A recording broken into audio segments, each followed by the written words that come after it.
Moro! Ajattelin tossa nyt kun on viimeisiä hetkiä tätä krapania tässä käytellä, niin tehdään nyt vähän tommosesta pienemmästäkin puusta, ettei jos sitä ihan kaikista järeintä puuta pelkästään. Niin näkee vähän, että kuinka se pienempikin puu sitten menee tästä läpi. Niin.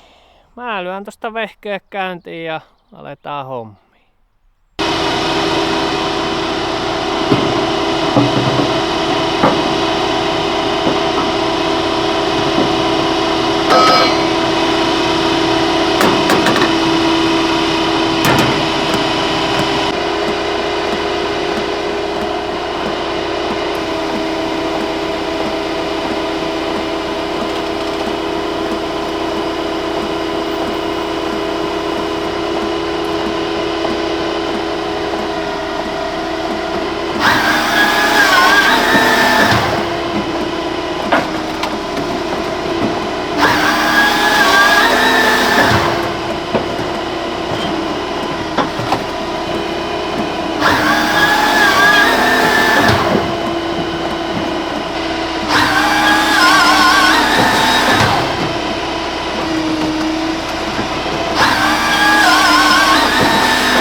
Koitetaan 12 osaan pilkkovaa tämän pienemmän puun kanssa.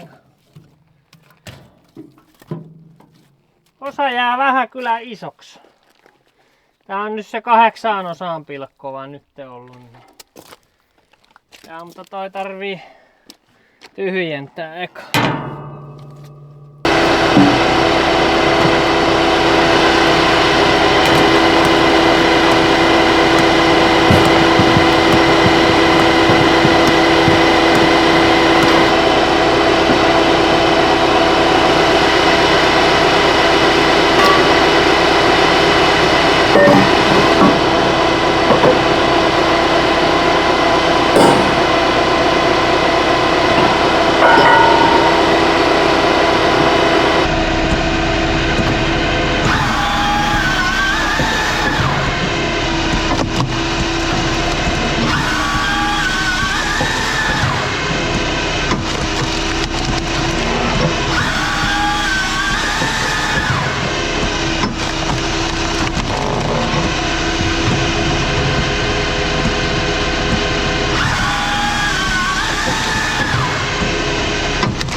Nonni.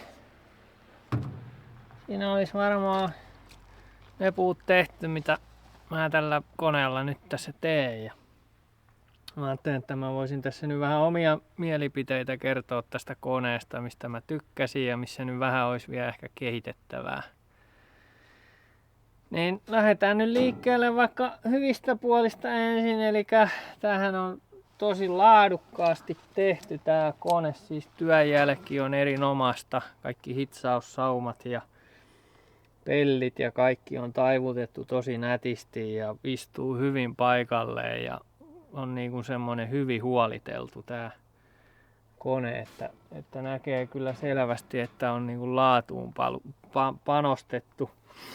Samoin tää on tosi jämerä, siis niinku kaikki on aika paksua peltiä, ei ole semmoista ihan semmoista mitä sanotaan japanilaista maalipeltiä, että maalataan pellin päälle ja sitten imastaan se pelti sieltä välistä pois. ei ole semmoista missään. Paksua rautaa on joka paikassa ja tosi tukevan oloinen kone. No, tämähän oli nyt ensimmäinen ketjukone, mitä mä oon ikinä käyttänyt missään milloinkaan. Ei ole mitään aikaisempaa kokemusta. Ja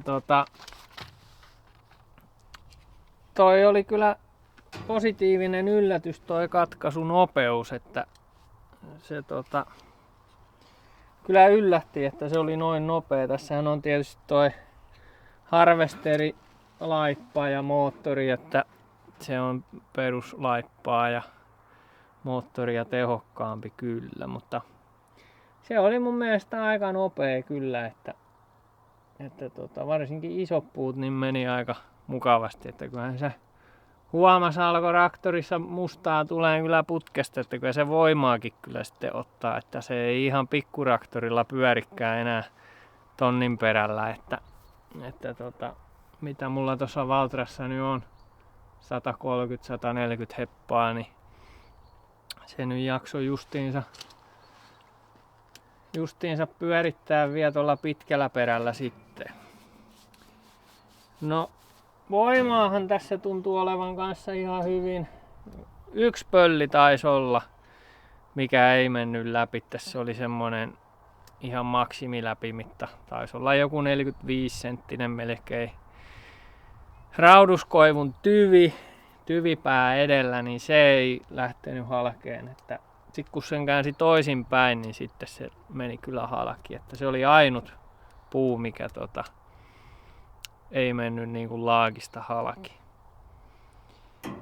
No sitten toi puruimuri oli kyllä äärimmäisen hyvä. Jos joku tämmöstä meinaa ostaa, niin kyllä ehdottomasti kannattaa ottaa se. Se kyllä säästää paljon sotkua. Että mulla on tossa toi Velasa nyt tuossa vieressä ja mitä mä nyt tässä oon tehnyt varmaan joku 80 säkkiä, ehkä 100. En ole laskenut tarkkaan, mutta sitä luokkaa. Mitä tässä nyt on? Tuntimittarissa on 27,9 tuntia. Tää oli nollissa kun tää tuli, eli ihan uusi.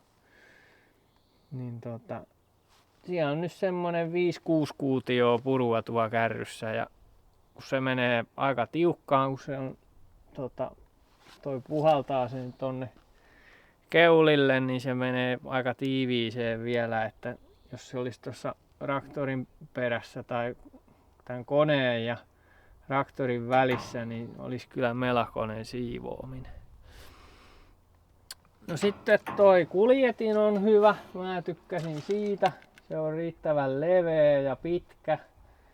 Ja erityisesti mikä omasta koneesta nyt periaatteessa puuttuu, niin tää nopeuden säätö on kyllä ihan piru hyvä. Että se on tässä. Että mä en ymmärrä mitä Palaksin miehet on siellä tehtaalla ajatellut, että se olisi niinku kätevä tuolla koneen takapuolella tuon kuljetin moottorin kyljessä. Ihan idioottimainen paikka suorastaan. No sitten siinä on sekin hyvä puoli, että se on helppo levittää. Se jatkuu hydraulisesti niin kuin siinä ekalla videolla näitte. Eli nappia painamalla se menee pitkäksi ja sitten tästä ruuvia vääntämällä kun sen nostaa eka pystyy ja tosta venttiili auki, niin se sitten pitäisi mennä kasaan. Ei ole semmonen niinku tossa taitetaan keskeltä silleen 90 asteen kulmaan. Se on vähän sellainen raskas. Kyllä se nyt yksin saa, mutta voisi se niinku kevyempikin olla. No sitten toi seula tuo päässä on kans semmonen, mikä ehdottomasti kannattaa kyllä ottaa. Se seuloo aika hyvin roskaa pois kyllä. Että tossa nyt on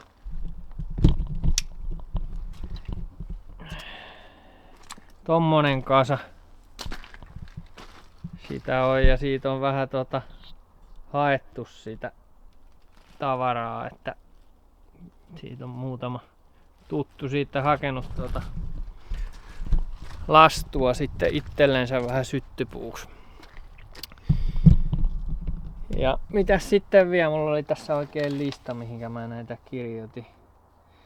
No toi takavaste on kyllä hyvä, mikä sekin on omassa koneessa vähän huono. Tai ei nyt tosi huono, mutta aika huono on. Eli tässä on tämmönen. Tää on helppo käyttää, tää on tosi tukeva. Tosta vaan sokka pois ja sitten säätää, tosta näkee pituudet. Niin säätää sitten haluttuun pituuteen ja sitten tää pikkasen pakittaa kun lähtee sahaamaan, niin se ei jää tohon väliin se puu sitten. Palaksissahan se kääntyy niin kuin tällä tänne ylös sitten kun se väistää ja se ei nouse ihan ylös asti, että se tohon kulmaan jää. Aina silloin tällöin nakeliin se puu, että periaatteessa siitä voisi vaikka rälläkällä vetästä palan pois. Joo, mitäs sitten vielä? No, tää on aika kevyt käyttöinen kyllä, sähköjoikkari. Mä tein silleen, että mä niinku vasemmalla kädellä ohjasin ja sitten mä olin tässä tää halkaisukourun vieressä. Ja se on kyllä aika semmonen köykäinen käyttö. Yksi tietysti vaikuttaa toi tukkipöytä, kun se on tommonen hydraulisesti syöttävä, niin siihen ei tarvi paljon käsin koskea tohon puuhun, ainakaan niin paljon kuin tuossa omassa.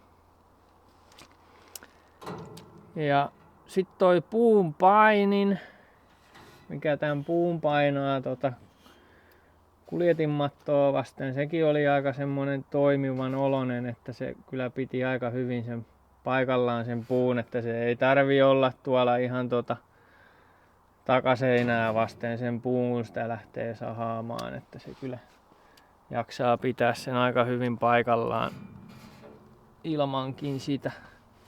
Sekin säästää sitä työtä, että sitä ei tarvitse sitten käsin tuuppia tuohon takaseinään kiinni. Siinä nyt varmaan oli sitten semmoset hyvät puolet tästä koneesta. Kaikin puolihan tää on ihan kyllä työ sujuu, ei siinä mitään. Että kyllä sen huomaa, että tää on niinku isommalle puulle tehty. Että ei tää pienempi puu ihan ole kyllä tämän kokoiselle koneelle enää semmoista optimia, että mitä mulla tossakin nyt oli varmaan jotain 15 senttistä, 20 senttisiä taisi olla muutama ja muutama sitten vielä pikkasen isompi. Niin kyllä se niinku semmonen 30 plus senttiä varmaan tälle koneelle on aika hyvä, mä luulisin. Mutta jos sitten mentäisiin siihen, että mitä tässä nyt olisi vielä vähän parannettavaa, niin mun mielestä toi halkaisuterän korkeussäätösysteemi ei ollut ehkä ihan toimiva. Elikkä tässähän säätyy siis tästä napeista, näistä vihreistä napeista ylös alas. Ja sitten tässä on kyllä niin kuin ideana hyvä, mutta huomasin, että käytännössä se ei oikein toimi. Elikkä toi teränvaihto on tässä silleen, että kun toi varsi on ihan ala-asennossa, niin se tulee tuolta terähahlosta niin kuin pihalle. Ja sitten sen terän voi nostaa sieltä niin kuin pois. Ja siinä on semmonen ongelma, että kun se laskee ihan alas, niin sitten kun sä lähdet halkaiseen puuta, se ei ole lukittu millään. Ja mullakin kävi useamman kerran silleen, että se puu kun pikkasen lähtee kohoamaan. Ja tän ei tarvi nousta kuin 2-3 senttiä ylös tän terän. Niin sitten se lukitus ei enää toimikaan. Ja sitten se on siinä niinku kelluvana se terä. Eli se voi nousta sitten ties kuinka korkealle. Ja sitten se joutuu painaan tuolla tuolta terän pohjasta tuolla säätövarrella sen ylös ja kaivaan puut pois tuolta alta ja sitten sen saa sen terän laskeen ihan alas ja sitten se on vähän sellaista kyttäämistä, kun sitä niin kuin pienemmän koon puuta laskee tästä, että ja kun terä on ihan alhaalla, niin sitten vähän katsellaan, että onko se nyt siellä hahlossa ja onko se lukossa ja silleesti. Se on niin kuin, huomasin, että se oli ehkä niin kuin tämän koneen semmonen suurin puute tai ei voi sanoa vika, mutta kuitenkin semmonen niin kuin kehittämisen paikka. Ja sitten toi terän korkeuden säätö itsessään, niin se on ehkä vähän voimaton. Eli sylinteri saisi olla vähän järeempi ja sitten se ei toimi muuta kuin silloin, kun kaikki on ihan paikallaan. Eli ei sahatessa, ei syöttäessä, eikä silloin kun tunkki liikkuu. Eli kun sä halkaset puuta ja tunkki lähtee pakittaan, niin sä et pysty sitä korkeutta säätään ennen kuin se tunkki on ihan taka-asennossa. Kun palaksissa se toimii koko ajan kesken halkaisun tai katkaisun tai ihan koska vaan. Mä oon tottunut siihen ja mun mielestä se on kyllä hyvä niin päin, että se toimisi koko ajan. Koska mä teen silleen, että mä säädän sitä terää niin kuin koko ajan melkein milleissä kerrallaan, että se pysyy koko ajan siinä niin kuin keskellä sitä puuta. Joo, mitäs sitten seuraava? No, sitten lastua tuli mun mielestä aika paljon, sulppua. Mä en nyt sit tiedä, se varmaan johtuu tosta terän mallista. Enkä mä tiedä, onko toi nyt paljon vai vähän niin kuin tämmöiselle koneelle. Mutta taaskaan kun mulla ei ole mitään muuta vertailukohtaa kuin toi oma kone, niin paljon enemmän sitä kyllä tulee. Että jos miettii, että toi halkoo 8 ja tää 12 osaan, niin kyllä sitä niin kuin suhteessa paljon enemmän tulee.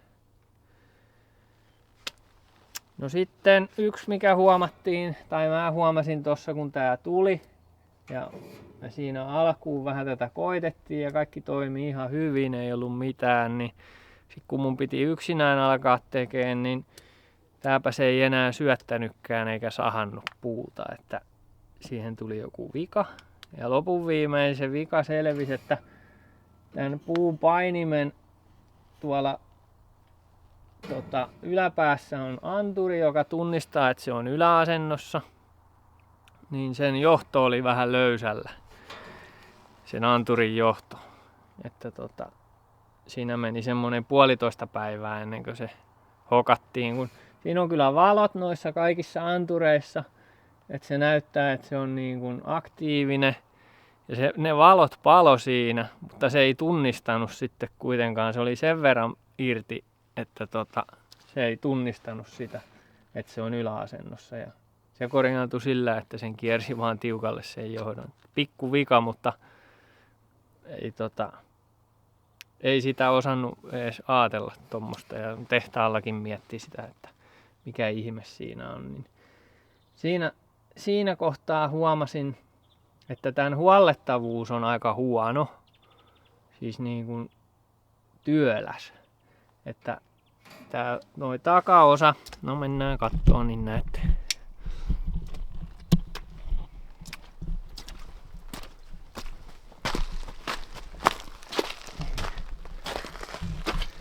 Eikä tää takaosa koostuu niin kuin tässä on 2 tämmöstä isompaa peltiä, eli tämän puolen pelti ja sitten tämän puolen pelti. Se niin kuin lähtee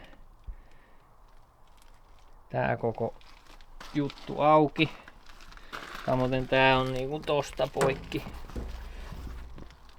niin lähtee tää pelti. No ensinnäkin mikä nyt vähän on semmonen ärsyttävä, niin tässä on näitä ruuveja on varmaan 15, millä tää on kiinni. Mä en nyt tiedä, onko ihan tarpeellista olla niin montaa. No tietysti pyssyllä ne on helppo ampua auki, mutta vähän aina kuitenkin. Se on pienistä välillä kiinni. Samoin tää puoli niin on aika semmonen työläs. Tämäkin olisi voinut niinku ehkä tästä olla poikki, että tämän laatikon joutuu irrottaan. Öljykorki joutuu ottaan pois ja siltikin sitä joutuu vähän vääntää väkisin, että sen saa pois ton pelli. Mutta se pääpointti on siinä kuitenkin se, että tämän pellin takana on hydraalisuodattimet ja ne on täällä alla, jossain täällä kohtaa ne oli. Eikä mitenkään kauhean helpossa paikassa. Että se oli vähän semmonen bummer niin sanotusti. Sitten toinen asia, niin kuin varmaan huomasitte äsken, että tossa oli teräketjuöljyn toi korkki, mutta hydraalisäiliön korkkia ei olekaan missään.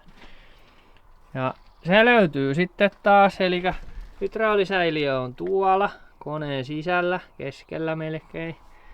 Niin tää nousee, eli siis missä on tää suojapelti ja sitten tää takaosa ja tämän kuljettimen pohja. Niin kaikki on yhtä osaa ja se on saranoitu täältä ja sitten se nousee näin tähän ylös. Ja tää on ihan hemmetin painava, mä tämänkin nostin pari kertaa ylös. Hemmetin painava nostaa ensinnäkin ja sitten se tankin korkki on niin kuin tuolla noin. Tosi veemäisessä paikassa. Ja sitten se tukirauta, millä tää niinku pysyy ylhäällä, niin oli aika semmonen hepposen olonen, että en ihan tiedä, kun kaikki muu on niin järeetä ja tukevaa tekoa, niin sitten tommonen tärkeä asia, missä on turvallisuudesta kyse, niin sit siinä oli vähän niinku säästelty, että se vähän aiheutti semmoista ihmetystä. Sitten, no, mitä tässä nyt on semmosia pikkujuttuja muutama, mitkä nyt ei käyttöä varsinaisesti niin kuin kauheasti haittaa ja mitkä olisi varmaan jotenkin aika helposti ratkaistavissakin. On täällä on tämmönen rauta täällä kuljettimen päässä. Ja siihen tykkäs varsinkin noi rauduskoivun tyvet tökätä aika hyvin. Tää on kahdella pultilla kiinni ja mä en oikein tiedä mikä tän idea on. Elikkä siis tämmönen tässä päässä. Se on tosta kiinni ja tuolta kiinni. Jos tää olisi mun oma kone ollut, niin mä olisin ottanut sen heti pois. Koska mun mielestä se on ihan turha. Tää on yhtenäistä peltiä tää alaosa kokonaan. Tonne asti.